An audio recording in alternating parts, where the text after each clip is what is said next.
আসসালামু আলাইকুম বন্ধুরা, আমাদের মাঝে একটা ভাই এসেছে। ভাই কিন্তু মাটির তৈরি তৈজসপত্র বা মাটির তৈরি বিভিন্ন রকমের জিনিসপত্র বিক্রি করে থাকে। তো এই ভাইয়ের সাথে আজকে আপনাদের যোগাযোগ করাবো। ভাই কিন্তু আমাদের মাঝে বিভিন্ন রকমের তৈজসপত্র এবং জিনিস বিক্রি করতেছে। তো ভাই কিন্তু দিন শেষে অক্লান্ত পরিশ্রম করে আজ এই পরন্ত বিকালে আমাদের মাঝে এসে দাঁড়িয়েছে। তো ভাইয়ের সাথে একটু কথা বলবো। ভাই কেমন আছেন আপনি? ভালো। তো ভাই আপনার নাম কি? আমার নাম দীপক কুমার সরকার। এই দীপক ভাই বিভিন্ন রকমের তৈজসপত্র নিয়ে আর পাশাপাশি একটি ভ্যান নিয়ে আশেপাশের পাড়া মহল্লায় ঘুরে ঘুরে তার জিনিসপত্র বিক্রি করতেছেন। ভাই এই ভ্যান কি আপনার নিজেরই? নিজেরই। তো এই দীপক ভাই নিজেরই ভ্যান নিয়ে ভাইয়ের বাসাটা কোথায়? চণ্ডীপুর। চণ্ডীপুর তো ফরিদপুরের ভিতরে না? হ্যাঁ, ফরিদপুর।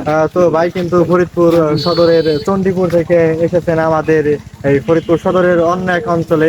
পাশাপাশি ভাই কিন্তু চষে বেড়াচ্ছেন এই ফরিদপুর গলন্দর বিভিন্ন ফরিদপুর রাজবাড়ির বিভিন্ন অঞ্চল। এবং এর পাশাপাশি ভাই তার নিজের ভাই এইগুলোকে আপনারা নিজেরাই বানান? না, কিনে নিয়ে আসতে বাড়ি। তো ভাইয়ের বাড়ি বাহির কাছে কিনে বাহির ব্রিজ অঞ্চল থেকে ভাই তার মাটির বিভিন্ন প্রকার বাসনপত্র কিনে আনেন। তো কিনে আনার পাশাপাশি ভাই ঘুরে ঘুরে বিক্রি করেন। নিজে ভাই বিক্রি করেন, এতে আপনার নিত্যদিনের ইনকাম হয় কেমন? মোটামুটি যেরকম বেচা কিনা হয় ভাই বিক্রি করতেন, তাতে আপনার পরিবার পরিজন নিয়ে তো খুব মোটামুটি স্বাচ্ছন্দ্যই আছে। তো তাতে লাভ হয় কেমন এই মাটি?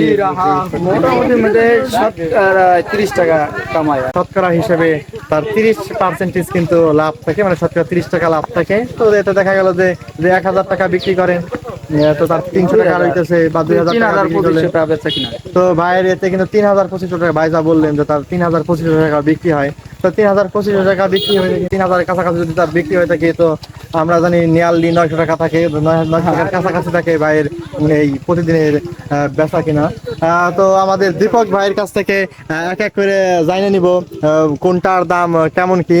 তো ভাই এই যে এটার নাম তো শাঁস, তাই না ভাই? তো চিতই পিঠা গ্রাম অঞ্চলের এক ঐতিহ্যবাহী পিঠা। তো এই চিতই পিঠা বানানোর যে শাঁস রয়েছে আমাদের এই দীপক ভাইয়ের কাছে। তো দীপক ভাই এই শাঁসগুলো, তো ভাই এই শাঁসগুলো কত করে বিক্রি করেন? 60 টাকা। তো আমাদের দীপক ভাই এই শাঁসগুলো 60 টাকা বিক্রি করেন। বিভিন্ন রকমের ঢাকনা রয়েছে, এই ঢাকনাগুলো কিন্তু ভাইয়ের কাছে আপনারা পেয়ে যাবেন বা ভাইকে বিক্রি করা দেখবেন। তো দীপক ভাই এই ঢাকনাগুলো কত করে বিক্রি করেন? এগুলো 30 টাকা। তো দীপক ভাই যা বললেন এই ঢাকনাগুলো 30 টাকা করে। ভাই এইটা কি দীপক ভাই? কয়েলদানি। তো এই কয়েলদানি কত করে বিক্রি করেন? কয়েলদানি 60 টাকা। এইটা মনে হইতেছে তাওয়া, তাই না ভাই? রুটি সেকার জন্য, রুটি বানানোর পরবর্তী যে আমাদের অতীতের কালীন বা প্রাচীন থেকে ঐতিহ্য থেকেই আগুনের হিট দেওয়ার মাধ্যমে বা আগুনের সেকার মাধ্যমে রুটিগুলো বানানো হয়েছে বা রুটিগুলো বানানো হয়। তো এই সেই তাওয়া, এই তাওয়ার মাধ্যমেই হিট দেওয়া হয়। এই তাওয়াগুলো কত করে বিক্রি করতেছেন ভাই? 40 টাকা। তো এই 40 টাকা করে আঞ্চলিক ভাষায়, যাকে আমরা আঞ্চলিক ভাষাটা নাই বললাম, তো মালসা বলে থাকি যাকে। এই মালসাগুলো ভাই কত করে বিক্রি করেন? 30 টাকা। মালসাগুলো 30 টাকা করে আমাদের দীপক ভাই বিক্রি করেন। বড় চারই রয়েছে এখানে। এই চারগুলো কত করে বিক্রি করে থাকেন? ওগুলো 120 টাকা। তো এই চারগুলো 120 টাকা করে। দীপক ভাই আপনি কি কখনো এই সব জিনিসপাতি বানাইছেন নাকি নিজে? না, বানাইনি। এগুলো বানাইতে পারি না, আমরা পালেরাই বানাই শুধু। তো পালরাই আমরা দিবে সরকার না? আচ্ছা। তো ভাই তো সরকার, তো সরকারদের মানে কার্যক্রম দীপক কুমার সরকার কি কি করেন আপনারা? কি করেন? আমরা আমাগো ব্যবসায় যেই মাটির এমনি ব্যবসা বাণিজ্য করা। ভাই ব্যবসা কেনার মাধ্যমে বা বিক্রি করার মাধ্যমে ব্যবসা বাণিজ্য করে থাকেন। কুমোর যারা আছে, কুমোরদের মসৃণ হাতে ভাই এই যে চারপাশে একটা বেরি বানাইছেন, জাকা বড়, এই জাকা কি ভাই আপনি নিজেই বানাইছেন? এটা আমি নিজেই বানাই। তো ভাইয়ের নিজস্ব বুদ্ধিমত্তা কাজে লাগিয়ে, ভাইয়ের বিচক্ষণতা কাজে লাগিয়ে তার জন্য একটা জাকা ভাই কিন্তু নিজেই বানিয়েছেন। ভাই একটা পলিথিন দেখতেছি, এই পলিথিন কিসের জন্য ভাই? মাল বৃষ্টি আসলে ডাইকে রাখি। আচ্ছা, বৃষ্টি আসলে আবার খড়ের ব্যবস্থা করছেন। এই খেয়ারগুলো কিসের জন্য রাখেন ভাই?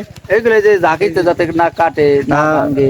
আমরা জানি আধুনিক এই শিল্পগুলো রয়েছে, বিশেষ করে চীনামাটির শিল্প, পাশাপাশি চীনামাটির সমসাময়িক যে শিল্পগুলো রয়েছে, ওই শিল্পগুলো কিন্তু আমাদের খড় ব্যবহার করা দেখা যায়, পাশাপাশি কাগজ ব্যবহার করা দেখা যায়। কিন্তু ভাই যে এই বিচুলিগুলো ব্যবহার করছেন, খড়গুলো ব্যবহার করছেন, এতে কিন্তু স্বল্পতে অতি মানে অল্প খরচে কিন্তু, তো এতে কিন্তু ভাই একজন আধুনিক এই টেকসই উন্নয়ন দেশের কিন্তু একজন আধুনিক ব্যক্তিত্ব বটে। তো ভাই এইটা তো মুড়ি বানানোর জন্য, তাই না? মুড়ি বানানোর জন্য। জাদুর সাপনা। এটা হলো, এটা কি জাজর বলা হয় না? হ্যাঁ, জাদুর সাপনা বলা হয়, জাদু, এটা জাদুর বলা এটা হয়। জাজর ফুটো ফুটো, ওই সুই বলে জাজরে। তো এই তোর কত হ্যাঁ হ্যাঁ হ্যাঁ, তো এই সেই জাজর আঞ্চলিক যে প্রবাদ আছে, তো এই জাজর গুলো, জাজর আর সাপনা তো একসাথে বিক্রি করে। হ্যাঁ, জাদুর আছে। কত টাকা বিক্রি করে থাকে? এটা এখন বর্তমানে 350, 300, 400 বিক্রি করি। এইটা কি? এটা হলো বাইলান তেলে, মুড়ি বাজার বাইলান তো তেলে। বালি গ্রাম দিয়ে। অঞ্চলের মহিলারা তারা এটা এর বালি দিয়ে কিন্তু এইভাবে ঝাঁকুনির মাধ্যমে মুড়ি ভেজে থাকেন। এই মুড়ি ভাজার পরবর্তীতে কিন্তু এই যে ঝাঁঝরের উপরে রাখা হয়, ঝাঁঝরের নিচে থেকে ছাপনা, বালিটা পড়ে যায়, যার উপরে বালি পড়ে, ঝাঁকুনির মাধ্যমে ঝাঁকুনির মাধ্যমে বালিটা পরবর্তীতে আলাদা করা হয় এবং মুড়িগুলো আলাদা করা। ভাই মাছ ধর পাতিল কত বিক্রি করেন? ওগুলো 60 টাকা। আর এই যে মুড়ি ভাজার জন্য যে পাতিল, এগুলো হলো 120 টাকা করে। ভাইয়ের কাছে ভাইয়ের নিত্যদিনের কিছু ঘটনা জানার চেষ্টা করবো। ভাই এই যে এইভাবে ভ্যান, আগে তো ভ্যান পাই চালাইতাম। তো ওইখানে তো পরিশ্রম আরো বেশি হতো। আরো বেশি, এখন সহজ হয়েছে। এখন সহজ হয়েছে, এই অটো বাইক। সময়ের আধুনিকতায় ব্যাটারি লাগাই নিছে। তো যেখানে পায়ে চালাইতেন, সারাদিন পরিশ্রম করতেন, কাল দিন শেষে কেমন লাগতো নিজের কাছে? আমার কাছে ভালো লাগতো, মানে আনতে আগে ভালো লাগতো, তো অভ্যাস হয়ে যেত। তো অভ্যাস হয়ে যাওয়ার কারণে কিন্তু এটা অভ্যস্ত হয়ে গেছিলাম। হ্যাঁ। এটা শুরু করেন ভাই, এই ব্যবসা শুরু করেন কত বছর আগে? আমি 2006 সালে থেকে। তো প্রায় 20 বছরের কাছাকাছি সময় কিন্তু এখন 17 বছর অতিবাহিত হইতেছে ভাইয়ের এই ব্যবসায়িক জীবনের। তো এই ব্যবসায়িক জীবনে ভাই তো বিভিন্ন এলাকায় বিভিন্ন রকমের কথাবার্তা, বিভিন্ন এলাকায় বিভিন্ন রকমের কথাবার্তা শুনে থাকেন। ওই কালে আসলে নিজের ধৈর্য কেমন কি থাকে বা কেমন কি? আমাদের ভাই তো ভাই অনেক হয়ে যেত, ঠিক আছে, আগে অনেক ভালো লাগে।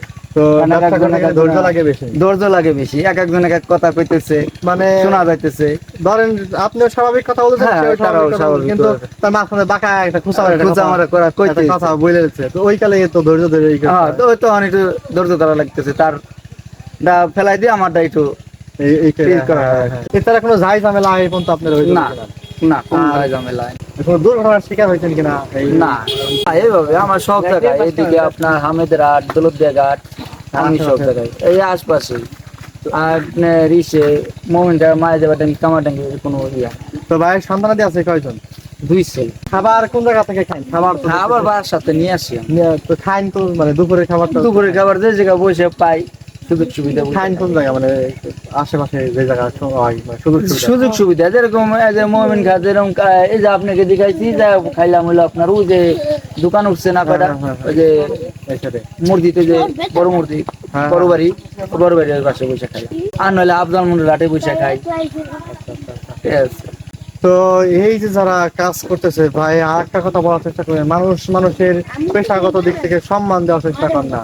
তো হ্যাঁ, অবশ্যই করে না, বর্তমান যে পরিস্থিতি হয়েছে, তো আপনি এই সম্পর্কে কি বলতে চান? আপনিও তো মানুষ, আমিও মানুষ, অন্যরাও মানুষ, নিজের একটা আত্মসম্মান আছে, আত্মমর্যাদা আছে। মানুষের সবাই তো চায় আমার একটা সম্মান থাক। কাজ করে খাইতেছে, নিজে কাজ করে খাইতেছে, এটা কাজ করে খাইতেছে, আমার কোনো নাই সমস্যা। তো যারা আজেরে ঘুরতেছে তাদের কিন্তু মানে ওই দিকে দোষ নাই।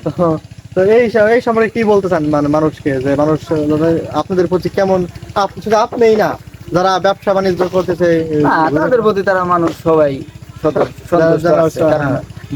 ভালো আলোচনা করতেছে বা ব্যবসা বাণিজ্য করতেছে।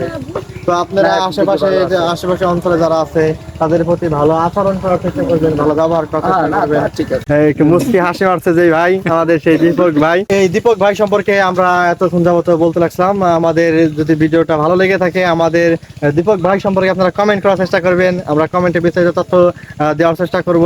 আর পাশাপাশি ইউটিউবে থাকা অবস্থায় আমাদের চ্যানেলটি সাবস্ক্রাইব করবেন, আর ফেসবুকে থাকা অবস্থায় আমাদের চ্যানেলটি ফলো করবেন।